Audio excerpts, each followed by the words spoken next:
What's up everyone, this is ScherBR talking and welcome back to my channel. In today's video we'll be giving a review on the Ultra Deluxe Gwayne and Aunus banner. Those two styles are limited, but there's also platinum versions of Zenon and Paulus that are not limited and will be added to the platinum banner later. Well, we do have some utility here with both Gwayne and Aunus. Gwayne is an elemental attacker that can be used on the agility position since he is considered a martial artist, and Aunus is an STR based character that deals slash and fire damage and can also buff the damage of the squad. With that said, let's start with Gwayne, and Gwayne has two different styles. We have one past version that got released alongside the second version of Joe, and the current one that we can summon for. Both are based on blunt and lightning attacks. So let's give a look on the past one so that we can understand how different this one is. The past version of Gwayne got released on December, that's just very recent, has this passive called Inhibitor Tree. He can debuff both Android and agility from enemies on the start of a round. That is only 10%, it barely makes any difference in the game. He's a character with focus on agility and STR because he's considered a martial artist. He can be used either on the STR position or agility position for Rim Rangers, or even on the scattered new formation where he can be placed on any of the 3 slots. But there's a problem with this guy. He opens with a okay damage attack. Vortex Spike has only 24 modifier. And it's good because martial artists are easy to control. You know that they will attack first if you are using Rainbow Rangers or even Scattered, but he didn't have any follow-up. His skill number 2 and skill number 3 are kinda conflicted. As you can see here, you hardly be using gliding spikes because it's blunt and slash. You are here more for the lightning part or also the blunt part, but it did give him 2 different attacks for a single target that could be from 3 different elements, but he's not exactly the best damage dealer, and he also has a passive that only affects himself 3 times. So after long fights, Gwayne is not that powerful. Even with this passive on turn 1, he's not doing so much damage like Genryu. Genryu is a very strong dragon. But now we have this other version of Gwayne, and we will need to check how much the status are different. Gwayne is now Ultra Deluxe, and Ultra Deluxe characters usually have higher status. We can see that this one has a higher STR, 102%.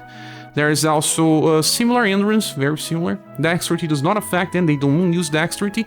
This one has a lower agility, 90% only, and you can see here that in the end, when you combine both STR and agility, they have similar results, so the status are not the things that matter. Besides, one very interesting status called Intelligence. Well, his intelligence is 81% now, he was buffed in global. The other status don't care too much, they are very similar to what he already was. By clicking here, this dragon is not so resistant. As you can see, endurance is only 67 and will only 72. Some dragons have higher resistance, but this one, it's okay.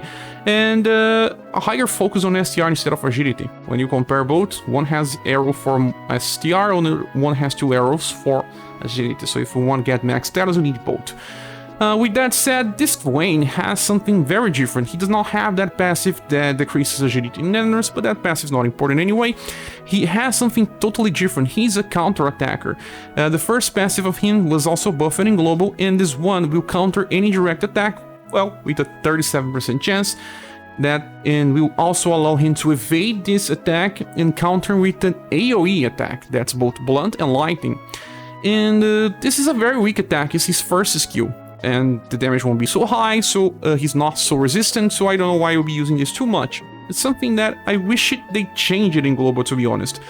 Well, at least he still has a chance to evade the attack, but only direct. Well, if we're facing a boss that uses spells, this passive does not work. Then we have Battle Tension. This increases CP by 1 on start of a fight and also gives him 15% increasing damage. This is his first damage passive.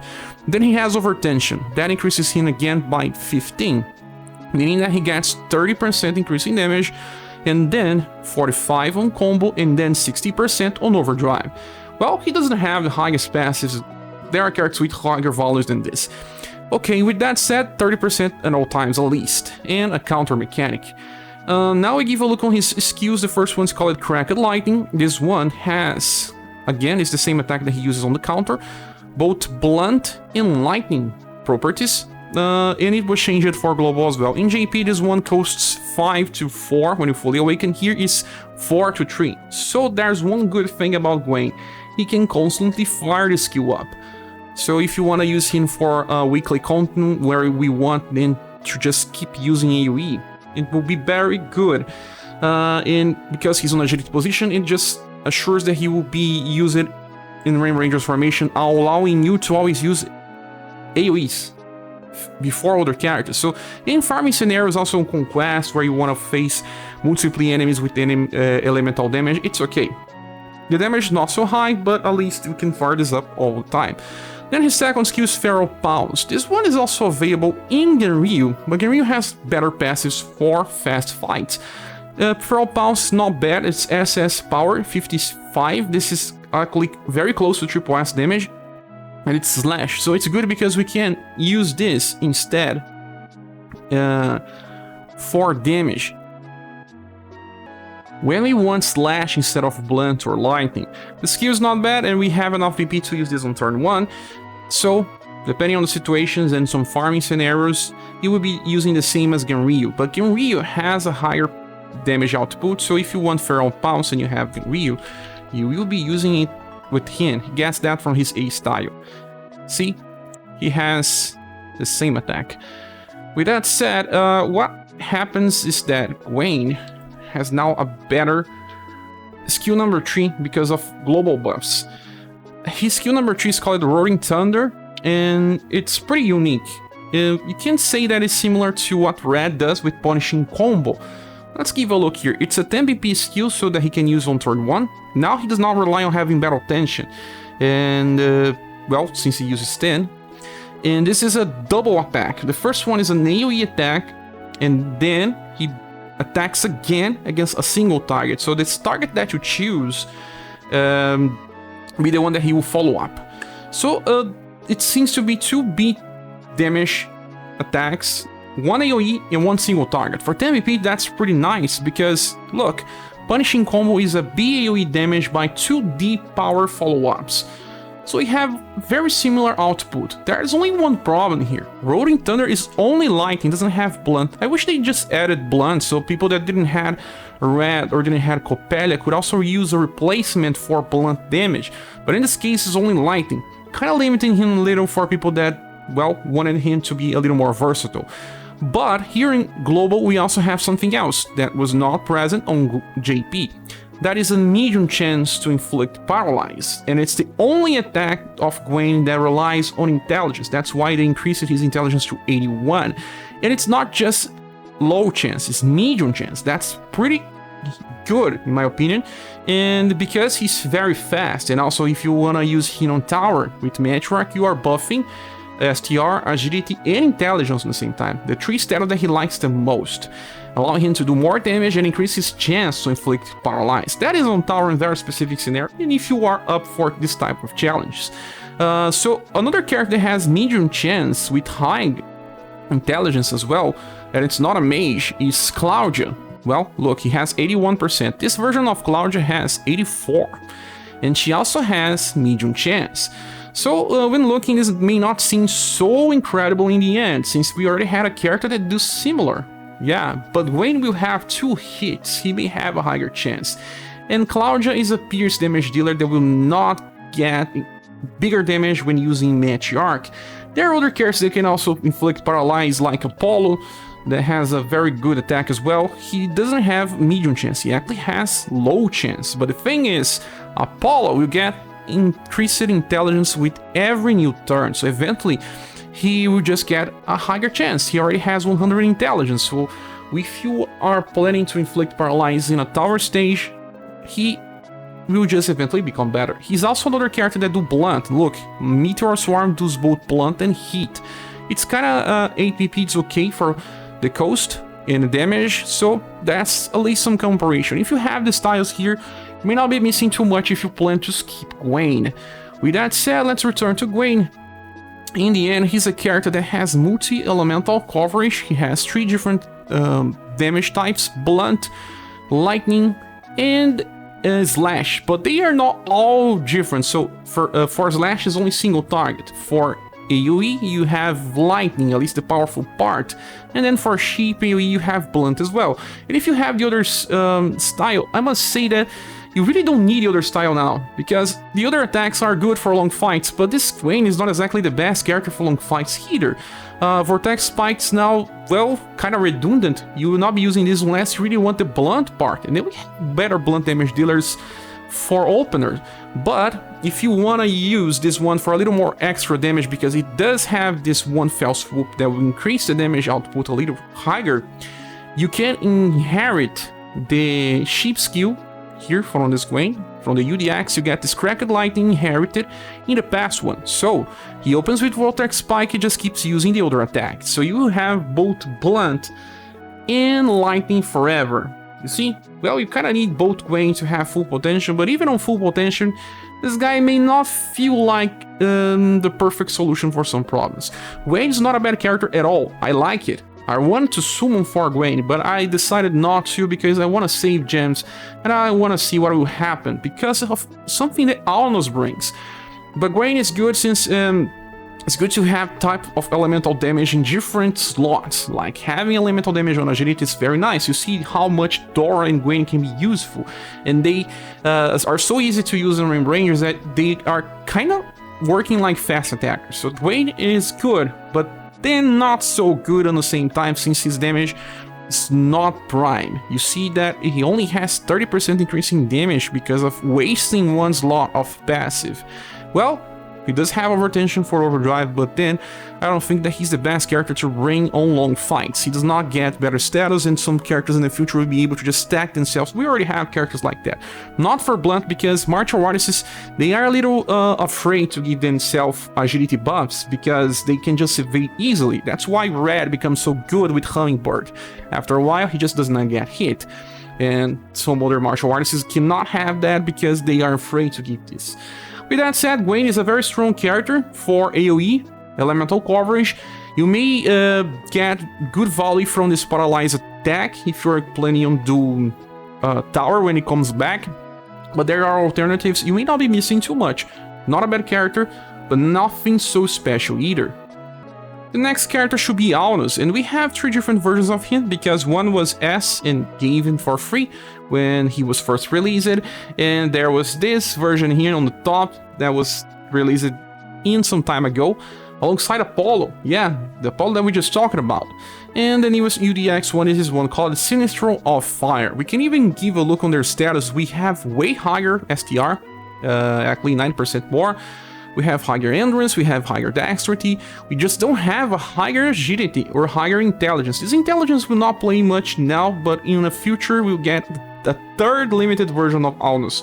That is also a support character that uses intelligence. And then what we have here is a higher will, higher love, higher charisma. We are only lacking on intelligence and agility, and we will not be using intelligence. Remember, only agility matters. So let's click on this one, and as you can see, we have very good STR with 105%. It's very high for current standards. His dexterity is also very high for current standards, 70% is kind of the average now.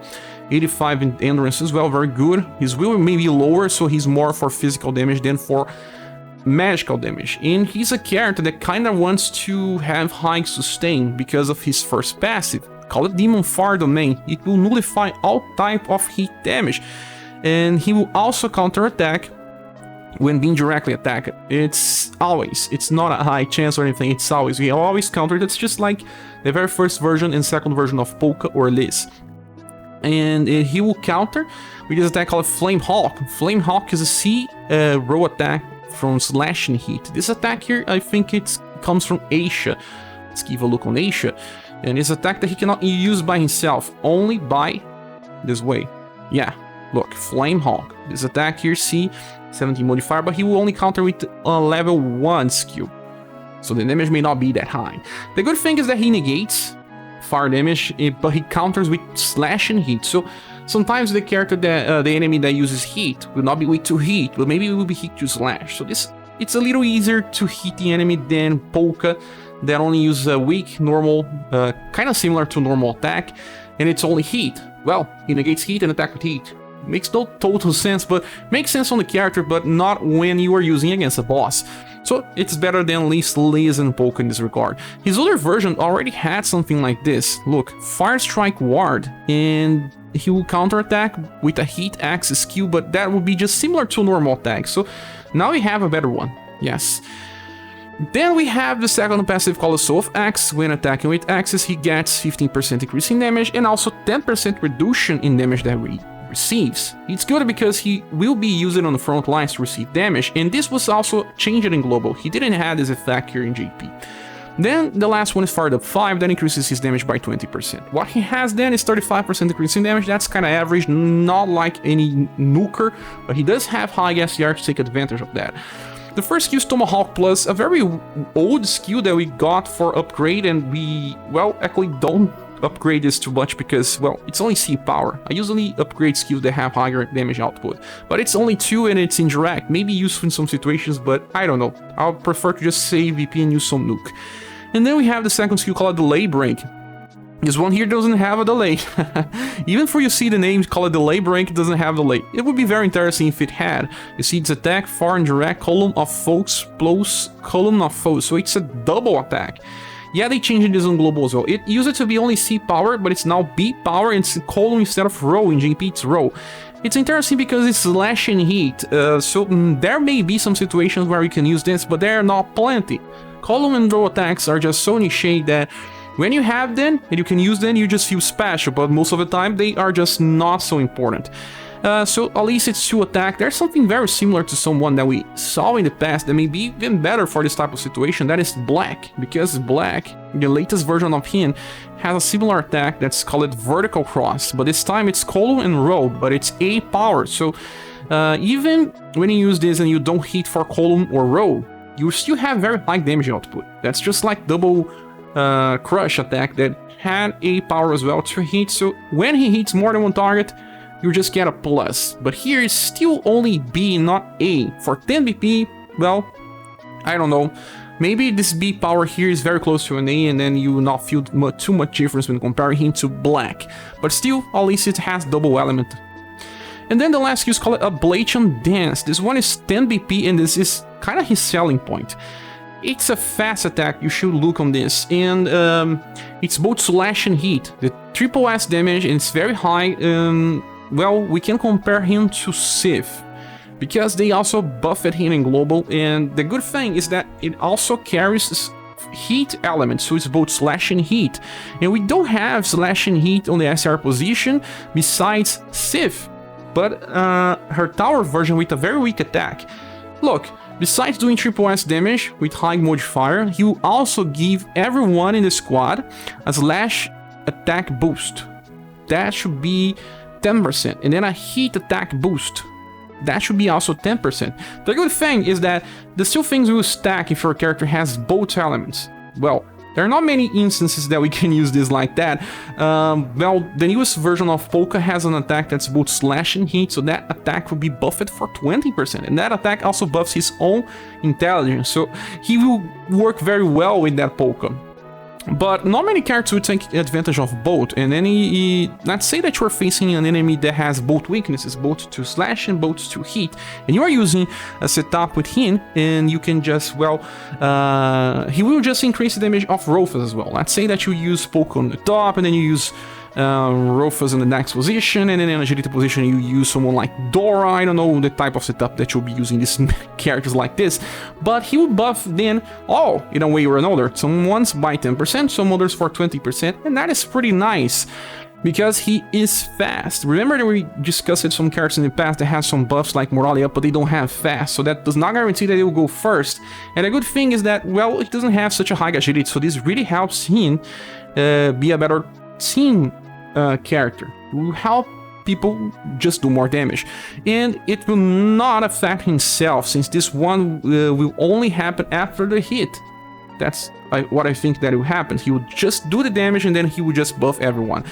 Still, the attack is strong by itself. We also got another character that had a similar combination. Well, that is Aldora. But I really didn't like Aldora. Aldora has to be used in intelligence position, remember? And she also has heat and slash. and also triple S damage. Remember when I said that she didn't need to have this recoil damage because the power of the skill is not so high? That's exactly what just happens. Now we have a character with only 10 BP instead of 11, does not take recoil damage, may do higher damage when, at least when on full HP, she deals more damage when she's not on full HP, and only uses 10 BP. That's why I said that I didn't like her and didn't see a very good future for her. And with this Aunus, you have something nice with Ablation Dance. You can buff the party, and even if you are not buffing the party, you are doing good damage and using a skill that is pretty unique. Slash and hit in STR position is not something that you easily find. You also have Sif, and Sif, Tower version has this attack called 4 Seasons. It's only double S power, 45 modifier with 10 BP. Look, we have bigger power, bigger buffs. This attack is often used when needed with this Platinum version of Sif that's pretty powerful. And this is exactly where we need to discuss. This Sif is a competition to Aunus. Why? Because she also has a fast attack that can be used on turn 1 that's called Mountain Cross. This one has triple S power and 63 modifier. It's only slash. So, well, she only covers the slash part, but she buffs both STR and dexterity for the whole squad by 25%. So, there will be times where this may be more interesting. Although she does not have the same status, she doesn't have the same passives, but as you can see here, she has a chance to recover HP and BP, but she still has 30% increase in damage. Pretty similar. She has 30%, he has 35, he has a little more status, a lot more status, but at least she can cover for the slash part. People that want to skip Aunus can keep using Sif. I have been using her for a lot of time with many of my strategies, and they will kind of clash. If you want to use Amazon Raid Axe, you can still use both. You can even use them together in the back, because they have fast. They will buff the 3 characters in the front line for very good damage. Not that you need both. I'm just explaining how Aunus can be used, and sometimes he will clash with a very popular character that everyone has access to. Remember that Sif is Platinum. So with that said, this guy here has some very interesting combinations. With his pass style, he also has an attack that is AoE, Guillotine Bomber, that was actually better on his pass style because of agility. It's not a turn 1 attack, it uses 13 BP, that's kind of too high. It's also a slash and heat. So if you have both Aunus, you will have single target options, but also AoE options. And also a delay attack. This attack, you call it Backdraft, will allow him to use delay. So that if you don't want to use that fast attack on turn 1, you use delay so that he does not interfere with other attackers. And then you just go here and use his Ablation Dance. So it seems like you can also just keep using Ablation Dance and Tomahawk in long fights, and then revert to Ablation Dance when you have enough VP again. In my opinion, if you're playing on Manual, just save VP, use normal attacks, get Ablation Dance again, and use it all the time, since it buffs the squad, and it has fast, meaning that the characters that go after him will get the buff. Other attacks that he has is Reverse Delta for, well, 10 BP, so you will not be using this or any of the other things. Maybe you can inherit Heat Slash from his S style if you just want to run in on auto and stuff like Raid Boss or stuff like that. So he keeps both properties, Slash and Heat. This at least he can get from his S style if you have it. If you don't have this, you can get it in the future when it returns. So Aunus is an interesting addition since we don't have STR flame attackers, but on the same time, he is a little skippable because of Sif. If you have Sif and you have been using her, Aunus will add more damage, since he can buff both Slash and Heat. But Sif buffs Status. Status will always work. We can buff STR and Dexterity, so we will be buffing sometimes the damage of Agility position, the Dexterity position, and again, the same attacks for this character. And, well, Sif may be better in the situations when you want to increase this type of damage. Aunus will also buff the intelligence slot, usually. Sif also sometimes may be used better in Amazon Raid Axe, just like Aunus. They can still be used together, but do you need both? I suspect no. So Aunus is also a little skippable because of that. Is he bad? No, he's superior to Sif in my opinion, because of the better status, also nullify fire damage, and also this attack doing more damage because of bigger status. Okay, with that said, let's go to the next one. And the next one is Paulus. We do have 4 different styles of Paulus now because, I don't know, the developers love him. We have an S style, then we have this one. That is the one that we can summon now, May Your Souls Be Rest. Then there is this one, a past Platinum style, and the top one is a premium one that got released alongside the first release of Matriarch. So, when you look on the status, you can see that even the Platinum one has higher STR. They have similar endurance. Dexterity are, well, on this one has very similar to the last Platinum as well. Agility is very similar. The intelligence is higher because this one is a debuffer. Will is very similar and the other status does not really matter. We don't have high endurance with this guy. He should have a higher endurance in my opinion.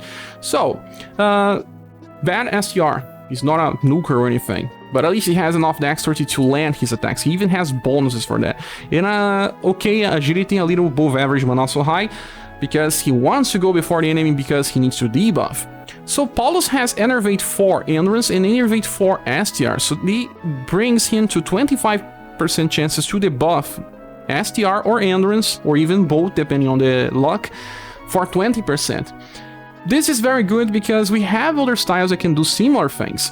We'll be comparing him, but Endurance and STR is a little... Endurance is not a stat that you should care too much, unless it's an Azure boss, because he has plenty of Endurance, but even then, I don't think it's a status that matters, since his agility is not so high. He will only debuff after plenty of other characters, and will not matter. But STR really helps when you want to face some bosses, but there's a problem because there are characters that are already better than Paulus on doing this, since they debuff better status. And then there's Battle Tension, so 1 more BP, and 15% increase in damage. We'll be discussing this later. Now let's compare his skills. First one is Blast Heal. This one is the same skill that we saw before with some other hammer users. We also had this with the first limited version of Sophia. It's kind of costly, 5 BP. We have Watermelon Cut from Summer Empress. It's only 3 BP, she can keep using that. And we also have other characters like even Teacher Cordelia. She has a skill that uses 4 BP, Anthology, and recovers. Should be very similar. And like I was saying, there's also Sophia that has the same skill. Sophia also has Blast Heal. So it's an old skill, nothing really new for Paulus. And in Summer Empress case, let's type Empress, she can do that with only 3 BP. See? And it's way better. So Paulus will only use that if he's dying and you don't have any other healer, or you have another purpose. Your healer can heal another character and he can self-heal, but then your debuffer just has to keep debuffing instead. And the buff is what we talk when we are talking about Bone Crusher Plus. This also allows everyone to upgrade Bone Crusher. If they don't remember if we had Bone Crusher Plus. Well, we already had that, sorry. It's now E-Power, so it's good for 6 BP. The only skill that we didn't get upgraded yet is Submission. Submission is similar because it's 6 BP and also STR debuff. And it deals critical damage to Bone and debuffs STR. So here we have 2 chances of debuffing STR. 1 chance by Bone Crusher Plus, and another chance by Enervate 4. His intelligence may not be the best one, 64. It's kind of old now. We can compare him to Genie and Summer Cat. Genie has Bone Crusher as well, that comes from her last version. Yes, Bone Crusher normal, it's not upgraded. We can upgrade, but you have to use the badges, but I don't recommend you doing that. You don't need better damage with your debuffer. The debuff is still the same value, only 15%.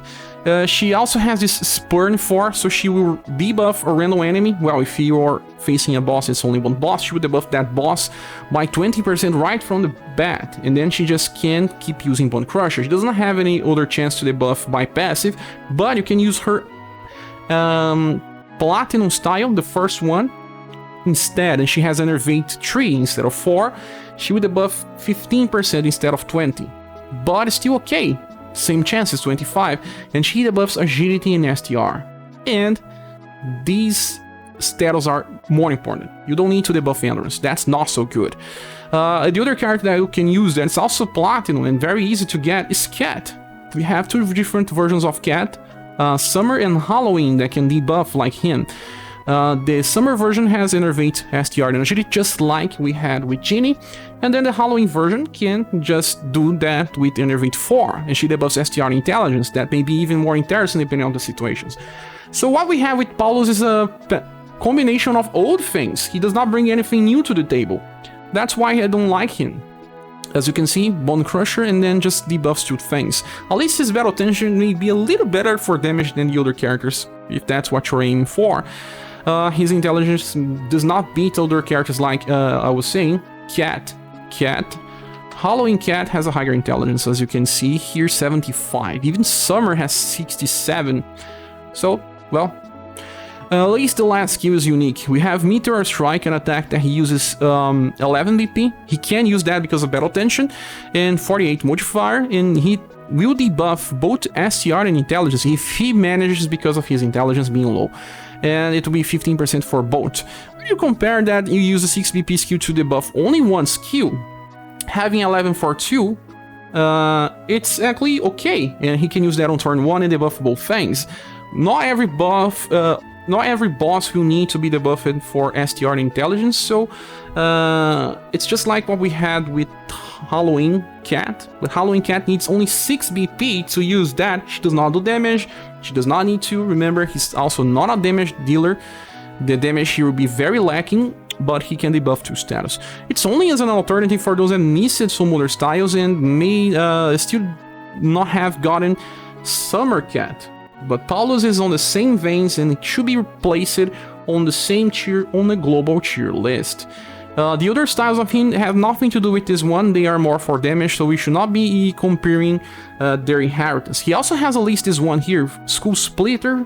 He even came as a plus with his premium style that debuffs intelligence. So if you have this one as well, you can debuff intelligence 2 times in a row because of battle tension.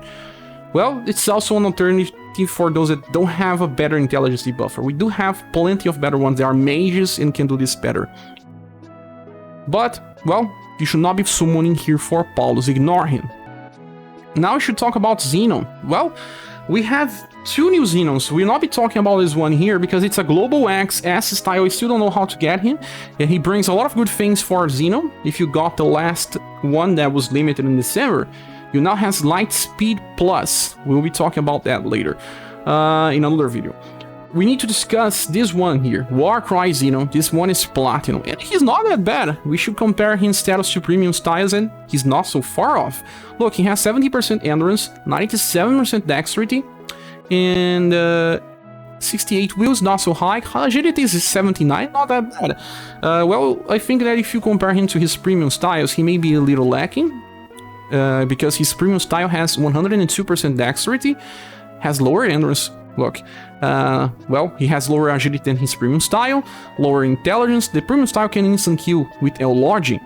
The premium style has also higher status for other stuff. But if you miss it as Zenon, you can still use this one okay, because the past Zenon got a buff for the skill called Light Needles, and here he got the same skill. 3 BP for AoE with both Pierce and Sun damage. That's pretty nice. The problem is just his rotation. That may not be the best. But before, let's talk about this thing here. He has a passive called Rejuvenate. Dex and Agility increases his own dexterity in Agility, but with a chance. Only 25% chance. The effect will be 20. For both status, well, not that bad when compared to the first styles in the game, but now we have plenty of other styles that can guarantee a buff on start of a turn. Way better than this. He also has this Piercing Decree that has a 25% chance to buff Pierce for 10% 2 turns to the squad. Well, totally not reliable. His only damage passive is fired up 5. And increases his damage by 20%. So he's a replacement for those that don't have many options, but not exactly that strong.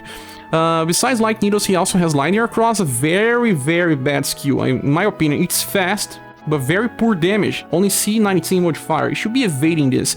And he also has Phantom Fall. Phantom Fall is a SS power attack with 55 modifier. This one will be upgraded in the future, but right now it's not so strong. What you can do is inheriting from his older style. Here we have Noble Cross. You can use this. Noble Cross, you can see here. I don't know if it will do more damage with this version or the other, because this one still has a very good dexterity. and you can at least maybe inherit that attack here, call it Light Needles, into the older version. And you use, sorry, this one, Noble Cross on turn 2, and then just stick to using AoE and replace Clean Pierce. You can do that easily. You should also ignore Great Fall.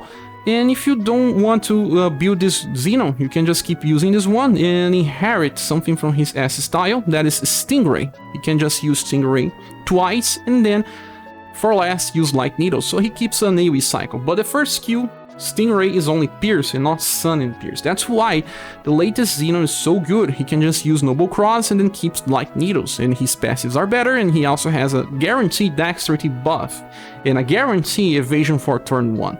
It's super powerful and now gets even better because of these inheritances here. But, like I said, this will be in another video. With that said, we should be returning to the banner image, and let me tell you, is this banner worth summoning for? Well, in my opinion, it's easy to skip. It's not a bad banner because we have two good styles. They are good, nothing special. Gwayne and Aunus are not bad. I cannot consider them bad. Aunus can add into builds by having hit damage in an STR position. Gwayne will add more elemental damage for agility position, and he's the first dragon to just be able to keep AoE constantly. The other dragons cannot. Dora can attack with AoE on turn 1 and then only on turn 3. He has to skip a turn. Gwayne can keep doing that for 3 turns or as many turns as you want. Gwayne is very good because of this. And also the paralyzed chance for those that miss paralyzed attackers, it's a very good investment as well if you are planning on doing tower. Aunus will help out because we have plenty of slash damage dealers and even some good mage hit attackers as well. He will be helping our squad, but Aunus is also kind of a sign of things to come. This type of buffs, the transmissions buffs, are not so old in JP. They are kind of recent and it will appear in more characters.